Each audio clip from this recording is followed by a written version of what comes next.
ഈശോമിശിഹായ്ക്ക് സ്തുതിയായിരിക്കട്ടെ.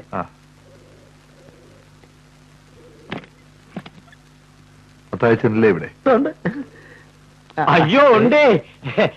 അച്ഛൻ ഇങ്ങോട്ടുള്ള വഴിയൊക്കെ അറിയാവോ? അച്ഛൻ ഈ ഇടവക വന്നിട്ട് മത്തായിച്ചനൊന്ന് കാണാൻ പോലും പറ്റിയില്ല. അച്ഛൻ അങ്ങോട്ട് ഇരിക്കേ. നീ എന്ന് സൂസിയോട്. അയ്യോ, അച്ഛന് കുടിക്കാൻ ചൂടുള്ളതോ തണുത്തതോ ഏതാ വേണ്ടത്? ഏതായാലും പതുക്കെ മതി, സമയമുണ്ടല്ലോ. അച്ഛൻ ഇങ്ങോട്ട് ഇറങ്ങിയില്ലെങ്കിലും ഞാൻ അങ്ങോട്ട് വന്ന് കാണാൻ വേണ്ടി ഇരിക്കുകയായിരുന്നു. എനിക്ക് ഈ പട്ടക്കാരുമായി ആഴ്ച ഒരിക്കലെങ്കിലും കാണുകയും അവർ ഉപദേശങ്ങൾ കേൾക്കുകയും ചെയ്തില്ലെങ്കിൽ ഏതാണ്ട് ഒരു ഒരു ഒരു ഒരു ഇതുപോലെ ഒരു ചാപദോഷം ചെയ്ത പോലെ. ആവശ്യമില്ലാതെ വന്ന് മത്തായിച്ചനെ ബുദ്ധിമുട്ടിക്കണ്ടെന്ന് കരുതിയാ ഞാൻ വരാതിരുന്നത്. അപ്പോ ഇപ്പൊ ഏതാണ്ട് കാര്യമായിട്ടാണല്ലോ അച്ഛന്റെ വരവ്.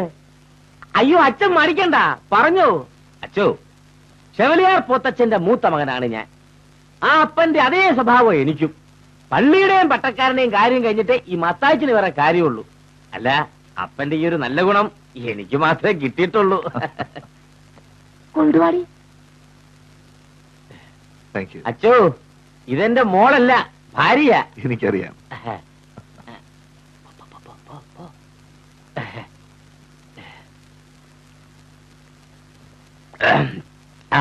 അച്ഛൻ ഏതാണ്ട് പറയാനുണ്ടെന്ന് പറഞ്ഞല്ലോ. മറ്റൊന്നുമല്ല മത്തായിച്ച, ഈ സമരം ഒന്ന് അവസാനിപ്പിച്ചുകൂടെ? അയ്യോ അച്ഛോ, സമരം ചെയ്യുന്നത് ഞാനല്ല, തൊഴിലാളികളാ. അത് അവസാനിപ്പിക്കണമെന്നുണ്ടെങ്കിലേ അവന്മാർ തന്നെ വിചാരിക്കണം. ഞാൻ വിചാരിച്ചു അച്ഛനാണ്ട് പ്രധാനപ്പെട്ട കാര്യം പറയാൻ വന്നിരിക്കായിരിക്കുമെന്ന്. എന്നെ സംബന്ധിച്ച് ഇതൊരു പ്രധാനപ്പെട്ട കാര്യമാണ്. അതെങ്ങനെയാ അച്ഛോ ഒരു തൊഴിലാളി സമരം ഒരു പട്ടക്കാരന് പ്രധാന കാര്യമാകുന്നത്? മത്തായിച്ച, ഇത് നമ്മുടെ ഇടവകയുടെ പ്രശ്നമല്ലേ? എന്റെ പൊന്നച്ചോ, അവിടുത്തെ തൊഴിലാളികളിൽ ഭൂരിപക്ഷവും നമ്മുടെ ക്രിസ്ത്യാനികളല്ല. ഞാൻ ക്രിസ്ത്യാനികളുടെ കാര്യം പറയാനല്ല വന്നത്, ഈ നാട്ടിലെ മനുഷ്യന്റെ കാര്യം പറയാനാ.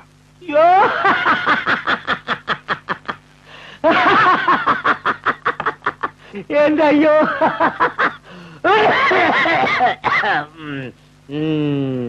ഇത് മൂത്തുമുറ്റത്തില്ല.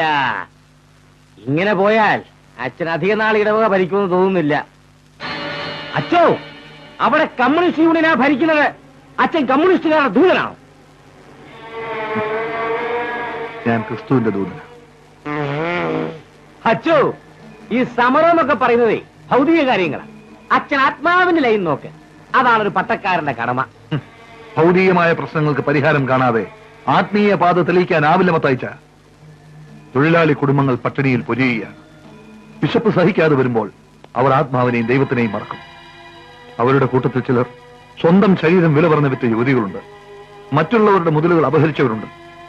അവരോട് സ്വർഗരാജ്യത്തെക്കുറിച്ചും സന്മാർഗത്തെക്കുറിച്ചും പ്രസംഗിച്ചിട്ട് കാര്യമില്ല മത്തായിച്ച.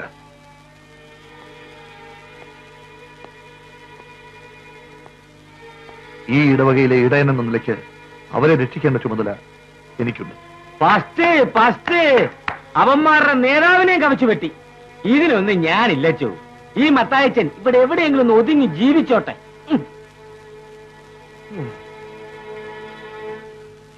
ഈ ഇടവകയിലെ ജനങ്ങൾക്ക് നിരവധി സേവനങ്ങൾ നൽകിയ ചെവലിയാർ പോത്തച്ഛന്റെ ചിത്രമാണിത്.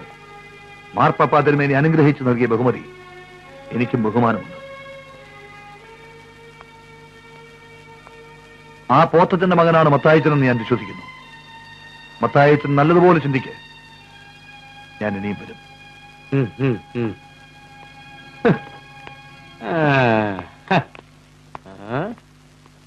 അച്ഛൻ അവസാനം പറഞ്ഞതിന്റെ അർത്ഥം പിടികിട്ടുവോ ശരിക്കും? നീ തന്തയ്ക്ക് പിറന്നവനാണെങ്കിൽ നല്ലവണ്ണം ആലോചിക്കുക.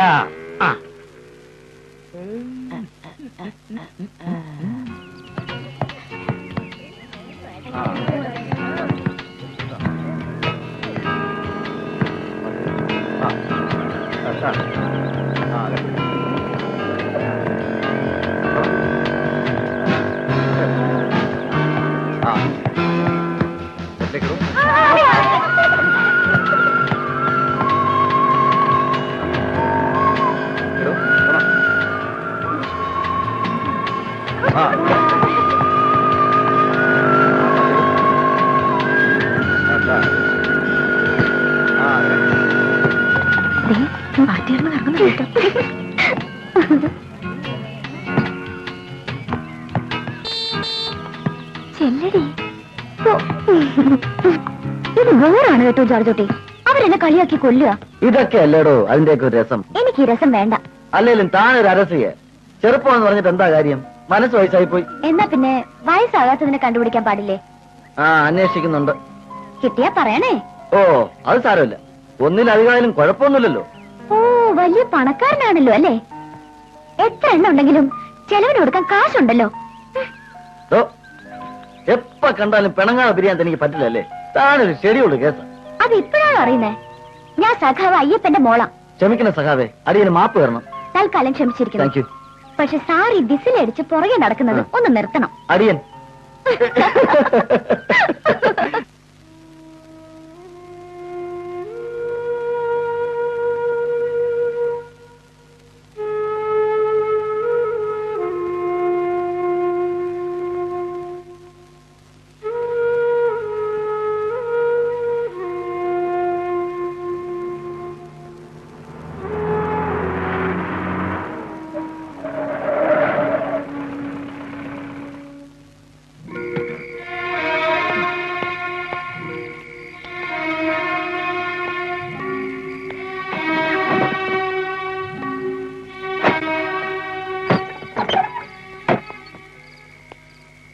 എന്താ ഇരുട്ടത്ത് ലൈറ്റിടാതിരിക്കുന്നേ?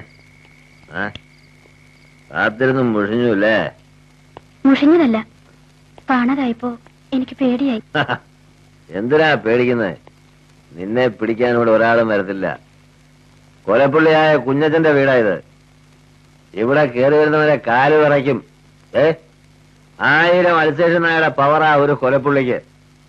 നിനക്ക് സുഖം കിടന്ന് ഉറങ്ങിക്കൂടായിരുന്നു. സുഖമായി ഉറങ്ങിയ കാലം ഞാൻ മറന്നുപോയി. അത് എന്റെ കുറ്റമല്ല. കുറ്റം എന്റേതാണ്. ഇന്ന് വരാൻ ഇത്ര വൈകിയപ്പോ മനസ്സിൽ എന്തൊക്കെയോ വിഷമം തോന്നി. നീ എന്തിനാ എന്നെ കുറിച്ച് ഇങ്ങനെ വിഷമിക്കുന്നേ? ഞാൻ കുഞ്ഞച്ചന്റെ ഭാര്യയല്ലേ? ഞാൻ ഭർത്താവ്, ബ്രഹ്മചാരിയായ ഭർത്താവ്. ഞാനൊരു രോഗിയായത് എന്റെ കുറ്റമാണോ കുഞ്ഞച്ച? രോഗം മാറിയതായിരുന്നു, കൂടുമെന്ന് കരുതിയില്ല. അതുകൊണ്ട് വീട്ടുകാരെ വിവാഹം നിശ്ചയിച്ചപ്പോ ഞാൻ എതിർത്തില്ല. അതുകൊണ്ട് തന്നെ ഞാൻ ഇന്നൊരു കൊലപ്പുള്ളിയായി. ഞാൻ കുഞ്ഞച്ചന്റെ ജീവിതത്തിന് ഒരു വിലങ്ങുതറിയാണെന്ന് എനിക്കറിയാം. ആത്മഹത്യ ചെയ്യാൻ ഞാൻ പലപ്പോഴും തീരുമാനിച്ചതാണ്. പക്ഷെ എന്തോ എനിക്കതിന് കഴിഞ്ഞില്ല. ഞാൻ ആത്മഹത്യ ചെയ്താൽ കുഞ്ഞച്ചൻ കൊന്നതാണെന്നേ ആൾക്കാർ പറയും. ഇനി എന്നെ ചികിത്സിക്കരുത്, മരുന്ന് കഴിക്കാൻ നിർബന്ധിക്കരുത്. എനിക്കൊരാഗ്രഹമേ ഉള്ളൂ, ഈ കൈകളിൽ കിടന്നു വേണം എനിക്ക് മരിക്കാൻ. നീ ഇങ്ങനെ സെന്റിമെന്റലായാലോ? നിന്നോട് സ്നേഹമില്ലാഞ്ഞിട്ടാണോ? ഞാനേ ഇന്ന് കുറച്ച് കുടിച്ചു, അതുകൊണ്ടാണ് ഞാനൊക്കെ പറഞ്ഞത്. ഞാൻ കാരണമുള്ള വിഷമം കൊണ്ടല്ലേ കുഞ്ഞച്ചൻ കുടിച്ചത്? അതുകൊണ്ടൊന്നുമല്ല. എന്റെ ഒരു പഴയ കൂട്ടുകാരനെ കണ്ടു, അവൻ നിർബന്ധിച്ചു, ഇത്തിരി കുടിച്ചു, ഇത്രയേ ഉള്ളൂ. നീ ഊണ് കഴിച്ചോ? ഇവിടെ വന്നേ പിന്നെ ഞാൻ കുഞ്ഞച്ചന്റെ കൂടെയല്ലേ ഊണ് കഴിക്കാറുള്ളൂ. നീ പോയി കഴിക്കും. കുഞ്ഞച്ചൻ കഴിക്കുന്നില്ലേ? ഞാൻ കഴിച്ചു, ആ സുഹൃത്തിന്റെ കൂടെ. ചെല്ല.